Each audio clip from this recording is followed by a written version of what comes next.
najboljih državnih ronilaca na dah napokon je stigao u Split. Za to su zaslužne mlade nade, a zanimljivo, većina ih se prvi put okušala na ronilačkom natjecanju. Idemo na poljudske bazene. Nema mjesta odmoru, pliva se i roni kao da je svaki dan natjecanje. A to je sport pretežen na mentalnoj bazi, zbog toga se mora jako puno psihički pripremati. Fizički dio naravno treniraš 6 puta tjedno u bazenu, 2 puta od toga u teretani, sad ovisi u kojem sam ciklusu. Preronivši 168 metara, Boris se izborio za nastup na svjetskom prvenstvu. Roni od 7. godine i danas je velika nada splitskog i hrvatskog ronjenja. Mora biti hrabar, a ne lud. Znači mora imati tu granicu kad treba izaći. Znači intelekt, neke sposobnosti bi trebali biti malo izražanije.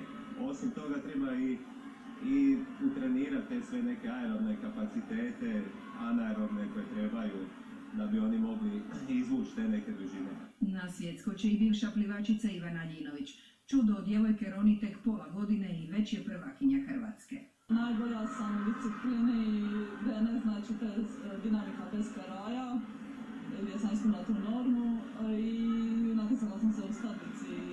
To sam isto jako zadovoljna s obzirom na ovako kratak, s obzirom kako malo treniram. Naslov najboljih u državi ronilačkom klubu Split više je od pehara.